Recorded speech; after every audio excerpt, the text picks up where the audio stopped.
मैं इस वक्त आर्मी म्यूज़ियम के बाहर मौजूद हूँ।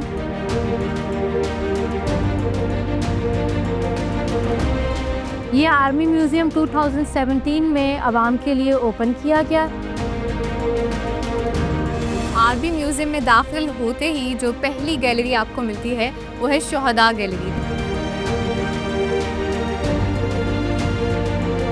बेसिक अभी आप हिस्ट्री ऑफ पाकिस्तान गैलरी में मौजूद हैं। Total 11 recipient of Nishan Haider हैं। 10 लोग पाकिस्तान आर्मी से बिलोंग करते हैं and 1 belongs to Pakistan air force, जो कि हमारे youngest recipient of Nishan Haider हैं, पायलट ऑफिसर राशिद मेहनाज।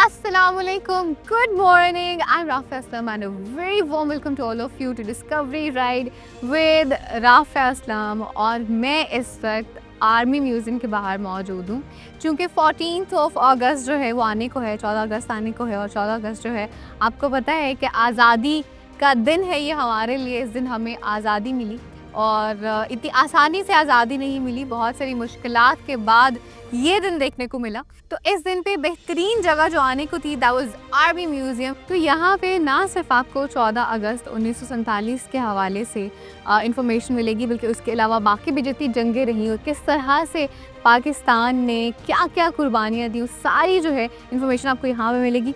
तो चलते हैं अंदर और चल के आर्मी म्यूज़ियम को विज़िट करते हैं। Let's go.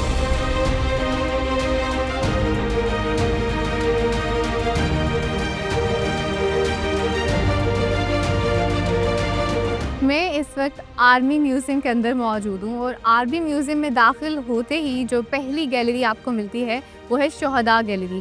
और यहाँ पे 1947 से लेकर अब तक जितने भी जवान शहीद हुए हैं उनके हवाले से सारी इन्फॉर्मेशन जो है वो आपको यहाँ पे मिलती है। उसके आगे इसी तरह से एक एक करके बहुत सारी और भी गैलरीज़ हैं, वो सारी आपको चल के दिखाती हूँ।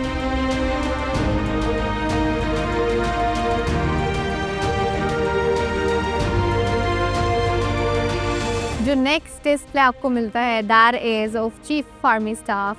और यहाँ पे 1947 से लेके अभी तक जितने भी हमारे आर्मी चीफ रहे हैं उनकी सारी जो इन्फॉर्मेशन आपको यहाँ में मिलती है।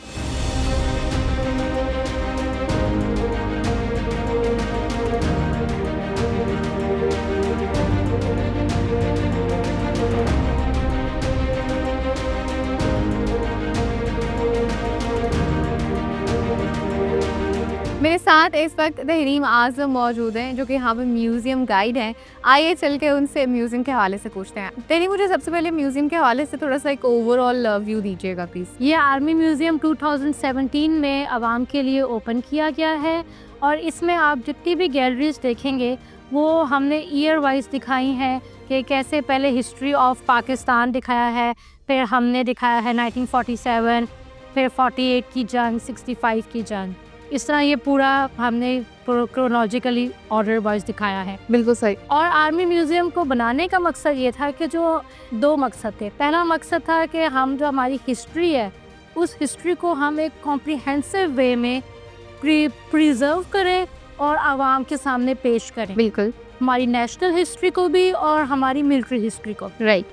दूसरा इसको मकसद था बनाने का कि जो हमारी यूथ है वो यहाँ पे आए, अपनी नेशनल और मिलिट्री हिस्ट्री के बारे में पढ़े और इससे लर्न करें और उसके अंदर कौम का जो एक पेट्रोटिज्म है उसका जज्बा पैदा हो। Absolutely great. थोड़ा सा इस गैलरी के हवाले से बताएंगे जहाँ पे मिस तक मौजूद है। इस गैलरी का नाम है रीबर्थ ऑफ अ नेशन। हमने रीबर्थ का वर्ड इसलिए यूज़ किया है क्योंकि हिस्ट्री ऑफ पाकिस्तान की जो गैलरी है उसमें आप देखते हैं कि कैसे एंशिएंट पाकिस्तान में इंडस वैली सिविलाइजेशन थी जो कि अपने ज़माने की बहुत ही एडवांस सिविलाइजेशंस में से एक थी। हमने दिखाया है कि फिर मुग़ल एरा दिखाया है कि वो जो मुसलमानों का दौर था उसमें मुसलमान बहुत अरूज पे थे, वो अपने दौर में बहुत एडवांस नेशन थे। लेकिन फिर जैसे ही अंग्रेज़ आए और हिंदू आए तो हम मुसलमानों का जो अरूज है वो नीचे चला गया, ज़वाल में चला गया। फिर once again rebirth of a nation होता है 14 अगस्त 1947 को, जब Muslim of sub continent get a separate homeland because of the sacrifices of Quaid-e-Azam Mohammad Ali Jinnah. Absolutely. और हमने फिर इस रीबर्थ ऑफ अ नेशन में दिखाया है कि one of the largest migrations in the history of Mankind, कि जब मुस्लिम माइग्रेंट्स इंडिया से पाकिस्तान आए। आपके बैक साइड पर जो आप ट्रेन देख रहे हैं, ये वो ट्रेन्स हैं कि when these trains arrived in Lahore, so there were more dead people than alive. और जो आप 3 नंबर देख रहे हैं वो दिखाता है कि कैसे 3rd क्लास ट्रेन्स में ये मुस्लिम माइग्रेंट्स को ट्रैवल करवाया गया। पाकिस्तान आर्मी का जैसे ही पाकिस्तान बना तो जो सबसे पहला टास्क था वो था ये कि उसने इन मुस्लिम माइग्रेंट्स को प्रोटेक्ट करना था और सेफगार्ड करना था, और इसीलिए मेजर एसएम रफ़ी को तमग़ा जुर्रत मिला। और हमने इस गैलरी में दिखाया है कि चाहे वो लैंड हो, चाहे वो एसेट्स हों, जो कि तकसीम की गई ब्रिटिश के हमारे थे वाइसरॉयज़, और उनके तहत वो जो थी वो इंसाफ के मुताबिक नहीं जी, वो इक्वली नहीं थी। ना हमें लैंड ज़्यादा दी गई जो कि हमारा हक था, और ना ही हमें एसेट्स दिए गए। और फिर हमने इस गैलरी में दिखाया है कि कैसे जो हमारी ख़वातीन थी, जो हमारी गर्ल्स थी, उनके साथ किस तरह जुल्म व सितम किया गया। एब्सोल्युटली। एक और गैलरी है हमारे सामने, विच इज़ ऑफ 1965 वॉर, वो भी चलते हैं और उसके हवाले से वो पूछते हैं।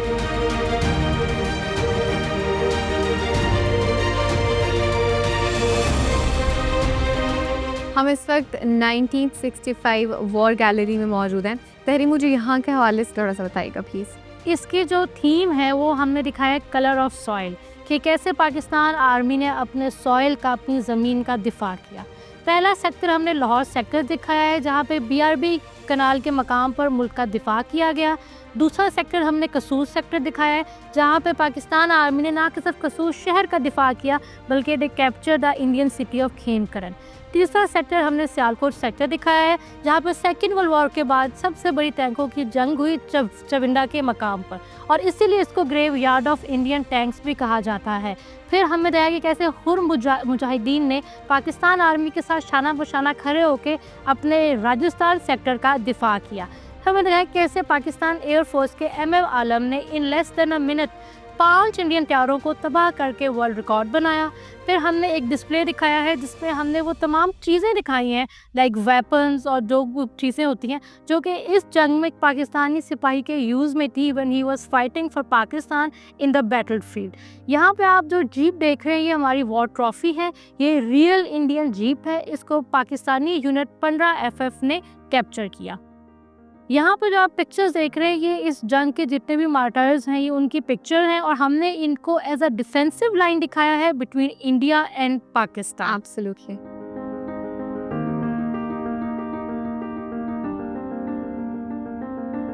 म्यूजियम के अगर बिल्कुल मिड में आप आएँ तो आपको बड़ा बेहतरीन सा एक डिस्प्ले दिखता है। इस साइड पे तो आपको भी टैंक नज़र आ रहा होगा मेरे पीछे, और उसके साथ आपको एक और जो है वो डिस्प्ले नज़र आ रहा होगा जहाँ पे आप देख रहे होंगे कि बंदूकों का इस्तेमाल हुआ है। तो ये जो है यहाँ पे जदीद दौर को दिखाया गया कि जदीद दौर में किस तरह से जंग होती थी, टैंकों का इस्तेमाल होता था, बंदूकों का इस्तेमाल होता था, जो कि अभी भी होता है। लेकिन पुराने ज़माने में किस तरह से जंग होती थी, वो जंग होती थी बेसिकली हाथियों पे, और उसके अलावा जो है घोड़े जो है उनका भी इस्तेमाल किया जाता था। तो उसका डिस्प्ले जो है वो भी आपको इसी गैलरी में मिलता है। मेरे साथ इस वक्त इकराम साहब मौजूद हैं जो कि यहाँ पे सीनियर गाइड हैं।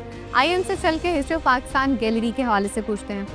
इकराम, मुझे यहाँ के हवाले से बताइएगा स्पेसिफिकली प्लीज़। बेसिक अभी आप हिस्ट्री ऑफ पाकिस्तान गैलरी में मौजूद हैं, और इस गैलरी को बेसिकली डिज़ाइन किया गया है 3 सेक्शंस में। पहला सेक्शन जो है वो है इंडस वैली का, और जिसे हम प्री हिस्ट्री भी कहते हैं।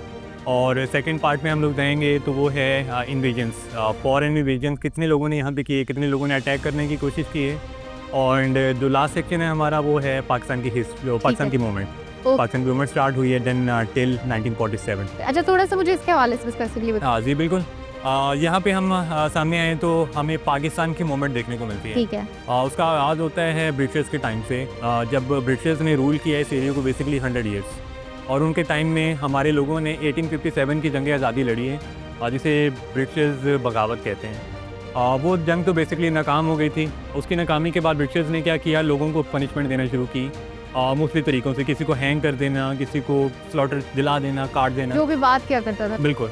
और सबसे जो ब्रूटल तरीका था वो था उनको कैनन के आगे बांध के ब्लो अप कर देना, उनको उड़ा देना। तो आपको जो मेरे पीछे मुजस्मा नज़र आ रहा है, डायरामा नज़र आ रहा है, वो सेम पाकिस्तान की मूवमेंट जो 1857 की जंग आज़ादी है उसका है। और सीन हमने दिखाया है मरी के एजेंसी ग्राउंड का, वहाँ पे ब्रिटिशर्स ने शेरबाज खान के 8 बेटों को इस तरह कैनन के आगे बांध के उड़ा दिया था उनके बाप के सामने। और मेरे सामने आपको नज़र आएगी कि पाकिस्तान की जो पहली कॉन्स्टिट्यूशनल असम्बली है उसमें कायद-ए-आज़म खड़े स्पीच कर रहे हैं as a first governor general of Pakistan. साथ बैठे आपको लॉर्ड माउंटबेटन नज़र आएंगे जो कि लास्ट वॉइस रहे हैं, और कॉर्नर पे ऑब्वियसली आपको फातिमा जिन्ना नज़र आएंगी जो कि पूरी पाकिस्तान के मूवमेंट में कायद-ए-आज़म की शान अफसाना खड़ी रही हैं। अभी हम आगे चलते हैं नेक्स्ट गैलरी में जो कि है निशान हैदर गैलरी।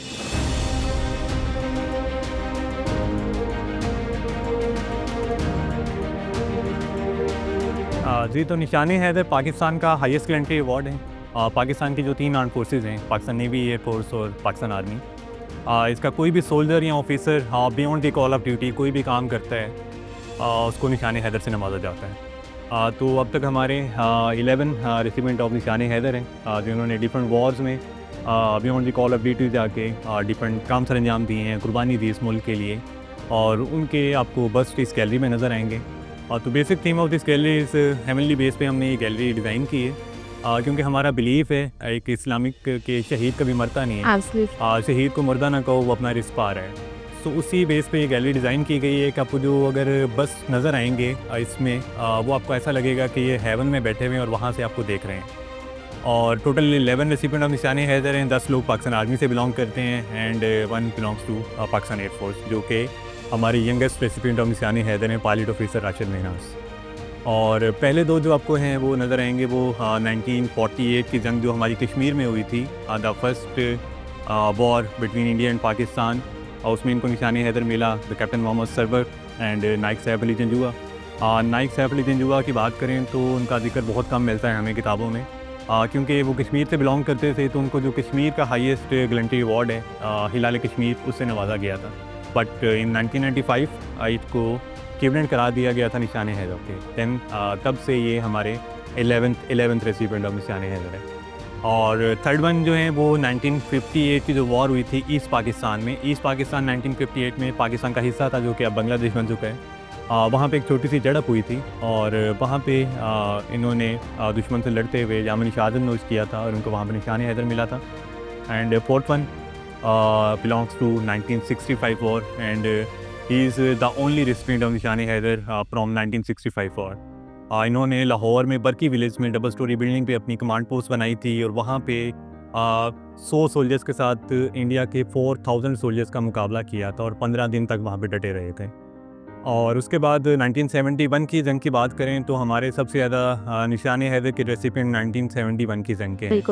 और उसमें पहले नंबर पे तो हमें पायलट ऑफिसर राशिद महनाज देखने को मिलते हैं, जिनका बाहर इस म्यूज़ियम में एक्सटर्नल एरिया में हमने उनका प्लेन डिस्प्ले किया है T-33 जो उन्होंने क्रैश करवा दिया था इंडिया से 32 माइल अवे अपने मुल्क का सासा, अपने मुल्क की इंफॉर्मेशन बचाते हुए। बिल्कुल।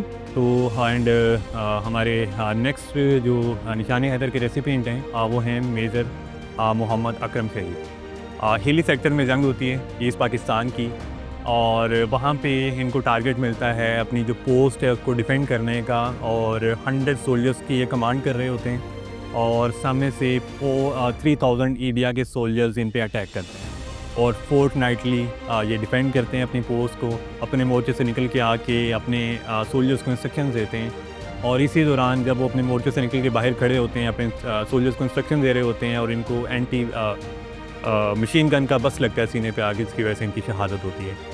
And next one is major Shabbir Sharif, जिनको most decorated officer of Pakistan army कहा जाता है। और मोस्ट डेकोरेटेड ऑफिसर क्यों कहा जाता है? क्योंकि इन्होंने 1965 की जंग लड़ी, वहाँ पे इनको सारा इज़्ज़त मिला। एंड देन 1971 की जंग में इनको निशान हैदर से नवाजा गया। और एक ऑफिसर्स की 2 साल की ट्रेनिंग होती है पाकिस्तान मिलिट्री एकेडमी काकूल में, वहाँ पे बेस्ट कैडेट को स्वॉर्ड ऑफ ऑनर मिलती है। तो इनके पास स्वॉर्ड ऑफ ऑनर भी है अपने बैच की, जो सबसे काबिल कैडेट थे वो यही थे। एंड हमारे जो 3 हमने टैंक डिस्प्ले किए हुए हैं इस म्यूज़ियम में as a war trophy India से कैप्चर किए गए हैं। उसमें जो 3rd टैंक है 1971 का, वो भी मेजर शबीर शरीफ ने डिस्ट्रॉय किया था। And our next recipient of Nishan Haider is सवार मोहम्मद हुसैन शहीद। सवार बेसिकली जो आर्मर्ड कोर के स्पाई होते हैं उसको सवार कहा जाता है। सवार इज़ अ रैंक। तो बेसिकली ये ड्राइवर थे, इनका काम नहीं था लड़ना जाके जंग में, तो इन्होंने बार बार इसरार किया अपने ऑफिसर से और इनके ऑफिसर ने इनको इजाज़त दी और ये फिर एक मोर्चे से निकल के दूसरे मोर्चे में जाते थे इंडिया के टैंक्स का पता करते थे, देन अपने ऑफिसर को आगे बताते थे। तो इनकी मदद से इंडिया के 16 टैंक तबाह हुए थे 1971 की जंग में। And the next one is लासनिंग महफूज शहीद, आज इनके नाम पे लाहौर में पूरा एक गैरिजन है। इन्होंने लाहौर में बरकी विलेज में जब जंग बंदी हो चुकी थी, जंग बंदी के बावजूद इंडिया के कुछ सोल्जर्स फायर कर रहे थे। ठीक है। अब ये भी आगे से फायर जब करने लगे थे तो इनका जो मशीन गन है वो हाथ से गिर गया और नकारा हो गया। अब इनके पास कोई वेपन नहीं था जिससे ये फायर कर सकते हैं। तो इन्होंने बेहतर ये समझा कि जो इंडिया का सोल्जर फायरिंग कर रहा है उसको जाके गले से पकड़ के दबोच के उनको मारें। तो इन्होंने उसको गले से पकड़ के तब तक नहीं छोड़ा जब तक वो मर नहीं गया। हालांकि अपनी टांगों में से जो इनका खून बह रहा था उसी की वजह से इनकी वहाँ पे शहादत हो गई थी। और बाद में इंडिया के कमांडिंग ऑफिसर ने एक स्टेटमेंट दी थी कि मैंने अपनी ज़िंदगी में ऐसा बहादुर जवान नहीं देखा। नहीं कम। And the next one is captain colonel Sher Khan. Captain basically उनका रैंक था और कर्नल उनके नाम का हिस्सा था। बहुत कम लोगों को पता है कि उनका जो रैंक है वो कर्नल नहीं था, वो कैप्टन। ठीक है। कर्नल बेसिकली उनके जो दादा थे वो उनको बचपन से प्यार से बुलाते थे, तो बेसिकली उनके नाम का हिस्सा बन गया था कर्नल शेर खान। तो 1999 में ऑपरेशन कारगिल हुआ था सियाचिन में और इनकी गुलतरी सेक्टर में 17,000 फीट की बुलंदी पे इनकी कमांड पोस्ट थी और इन्होंने सक्सेसफुली डिफेंड किया काफ़ी दिनों तक और 2 से 3 दफ़ा ज़ख्मी होने के बावजूद लड़ते रहे हैं, अपने जवानों का हौसला बढ़ाते रहे हैं। एंड देन वहाँ पे इनकी शहादत होती है और इनको निशान हैदर से नवाजा जाता है।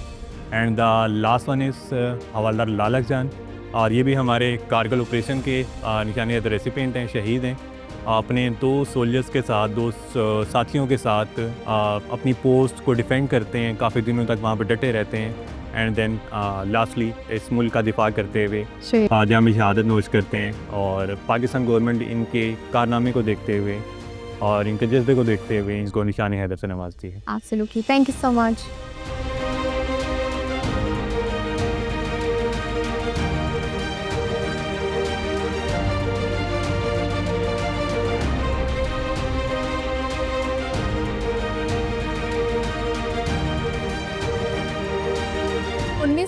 से बहुत सारी कुर्बानियों के बाद पाकिस्तान आज़ाद हुआ और आज़ाद होने के बाद फिर यहाँ पर खुशहाली भी आई और अमन भी आया।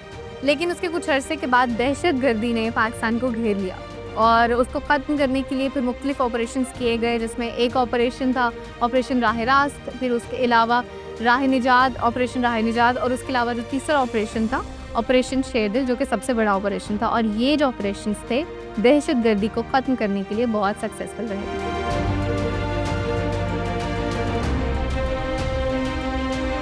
दहशत गर्दी के ख़िलाफ़ जो ऑपरेशंस किए गए वो बहुत कामयाब रहे और उनकी कामयाबी के नतीजे में बेसिकली ये हुआ कि जो दहशत गर्द थे उन्होंने APS जो था आर्मी पब्लिक स्कूल 2014 में उस पर अटैक किया और उस पर अटैक होने के नतीजे में जो लोग शहीद हुए, जो बच्चे शहीद हुए, जो साथीज़ा शहीद हुए, आपको यहाँ डिस्प्ले में उन सब की तस्वीर जो हैं वो नज़र आएंगी।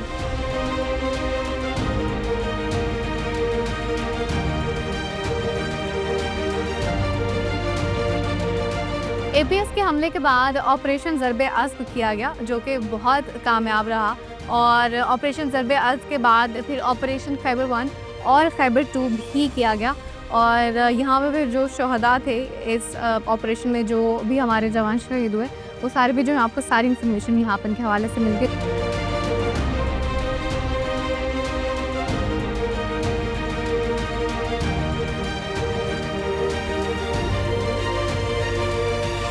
ये जगह जहाँ पे मैं इस वक्त मौजूद हूँ, बेसिकली ये आपको पीछे नज़र भी आ रहा होगा, ये मोर्चा बना हुआ है दहशत गर्दों का। उसका डिस्प्ले किया गया क्योंकि मोर्चे किस तरह से होते हैं और फिर जब ऑपरेशन किया गया और उसका किस तरह से एक नज़ारा था उस वक्त में, वो भी आपको यहाँ पर मिलता है।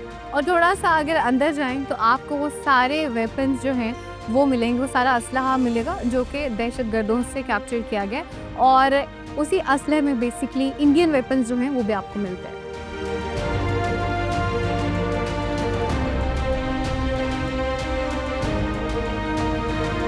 आपको आर्मी म्यूज़ियम में इंडियन टैंकर्स जो हैं वो भी डिस्प्ले में मिलेंगे, which are actually the war trophies. और ये जो हैं ये 1965 की जंग में और 1971 की जंग में एक्चुअली इनको कैप्चर किया गया था।